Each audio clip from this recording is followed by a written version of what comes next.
بسم اللہ الرحمن الرحیم۔ ہماری سوسائٹی میں اکثریت طبقے کی روٹین ہے صبح کے وقت سوئے رہتے ہیں۔ یہ بڑا ناپسندیدہ عمل ہے۔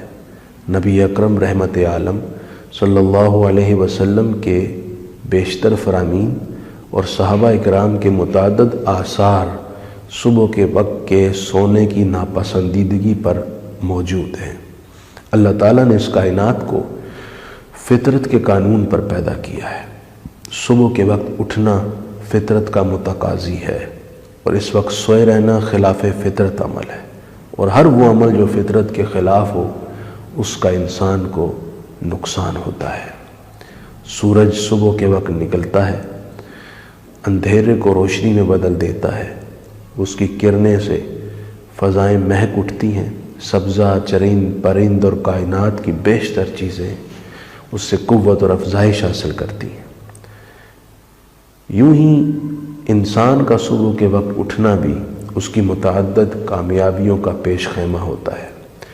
صبح کے وقت کو یوں سمجھ لیجئے جیسے انسان کی زندگی میں نوجوانی کا وقت ہوتا ہے، جب صلاحیتیں جوان ہوتی ہیں اور ان کے صحیح استعمال سے مستقبل کی کامیابی کا راستہ کشادہ ہوتا ہے۔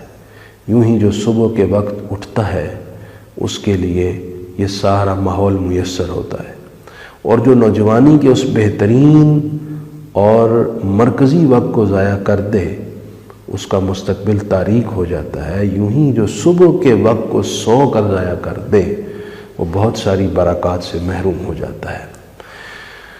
حضرت جابر بن سامورہ رضی اللہ تعالیٰ عنہ سے روایت ہے، نبی پاک علیہ السلام کا معمول تھا کہ آپ فجر کی نماز پڑھ کر وہیں مصلی پر بیٹھے رہتے، وظائف میں، تسبیحات میں مشغول رہتے، یہاں تک کہ آفتاب طلوع ہو جاتا۔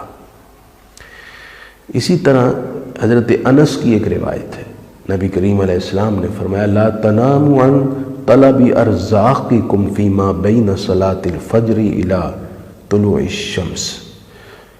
حضور نے فرمایا کہ لوگوں، فجر کے وقت سے لے کر طلوع شمس تک مت سو، یہ وہ وقت ہے جس وقت رزق تقسیم ہوتا ہے، تو تم رزق تقسیم ہونے کے وقت رزق کی طلب سے غافل نہ رہو۔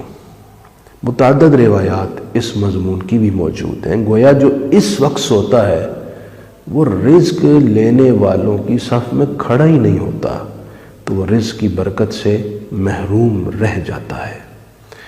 حضرت سیدنا فاروق اعظم رضی اللہ تعالیٰ عنہ فرماتے ہیں ایاکم ونوم الغدات، کہ لوگوں فجر کے وقت مت سو طلوع شمس تک، فإنہا مبخرۃ مجفرۃ مجعرۃ، جو اس وقت سوتا ہے یہ سونا اس کے جسمانی بخار کو بڑھاتا ہے، اس کی طبیعت میں سستی پیدا کرتا ہے، اور اس کی طبیعت میں خشکی بھی پیدا کرتا ہے۔ حضرت علی رضی اللہ تعالیٰ عنہ کا فرمان ہے ما عجت الارض من شیء کعجیجها من ثلاثہ، تین چیزیں ایسی ہیں جن سے زمین کو بہت تکلیف ہوتی ہے، ان میں سے ایک صبح کے وقت کا سونا ہے، جس سے زمین تکلیف اور شدت کی تکلیف محسوس کرتی ہے۔ حضرت زبیر رضی اللہ تعالیٰ عنہ اپنے بچوں کو صبح کے وقت سونے سے باقاعدہ منع کرتے تھے۔ حضرت ابو وائل حضرت عبداللہ بن مسعود سے ملنے آئے فجر کی نماز پڑھ کے، دستک دی تو یہ سوچ کر رک گئے، حالانکہ اندر سے اندر آنے کی اجازت مل گئی تھی کہ کہیں گھر والے افراد آرام نہ کر رہے ہوں۔ دیر سے اندر آئے تو سیدنا عبداللہ بن مسعود نے پوچھا آپ دیر سے اندر کیوں آئے؟ کہا سوچا آپ کے بچے آرام کر رہے ہوں گے۔ تو حضرت عبداللہ بن مسعود فرمانے لگے کیا فجر کے اس وقت میں آپ نے سمجھا کہ عبداللہ بن مسعود کے بچے اتنے غافل ہوں گے کہ وہ سوئے ہوں گے؟ اس سے اندازہ لگائیے صحابہ کے گھروں کا ماحول یہ تھا کہ اس وقت وہ سونے کو پسند نہیں کرتے تھے۔ یوں ہی حضرت عمر بن عبدالعزیز رضی اللہ تعالیٰ عنہ نے ایک استاذ کی جانب خط لکھا اور فرمایا کہ اپنے اسٹوڈنٹس کے ساتھ سنجیدہ رہا کرو ورنہ وہ جری اور بے باک ہو جائیں گے، تمہارا رعب اور ہیبت ان پر طاری نہیں ہو سکے گا، وہ مانوس ہو گئے تم سے سیکھ نہ پائیں گے۔ اور دوسری بات فرمائی انہیں فجر کے وقت سونے سے منع کرنا، اس لیے کہ اس وقت کا سونا لاپرواہی کو جنم دیتا ہے۔ اتنی قباحتیں ہیں اس وقت سونے کی، اور آج تو سائنس بھی اس بات کی تائید کر رہی ہے کہ اس وقت نہیں سونا چاہیے۔ یہی وجہ ہے کہ چین، جاپان، یورپ اور امریکہ کے متعدد مقامات پر یہ ریسرچ کی گئی اور یہ معمول بنایا گیا ہے کہ یہ قومیں صبح جلدی اٹھتی ہیں، اور ان کا ایک کہاوت مشہور ہے کہ جلد سونا اور منہ اندھیرے اٹھنا، اور یہی قوموں کی ترقی کی علامت ہوتی ہے۔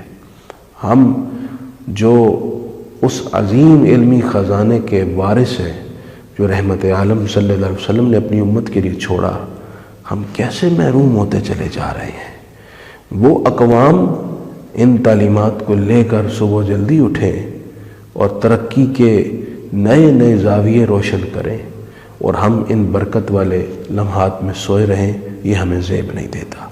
میری ریکویسٹ ہے تمام والدین سے، خود بھی اور اپنے بچوں کو اٹھانے کا معمول بنائیں، اور یہ وقت فجر پڑھ کر تسبیحات میں، تلاوت میں مشغول رہ کر گزاریں، درود پاک پڑھیں، اور فجر کے بعد جاگ کر طلوع شمس تک اور پھر اشراق تک جاگتے رہیں، اور اشراق پڑھ کر آرام کرنے کا معمول بنائیں۔ والسلام ورحمۃ اللہ۔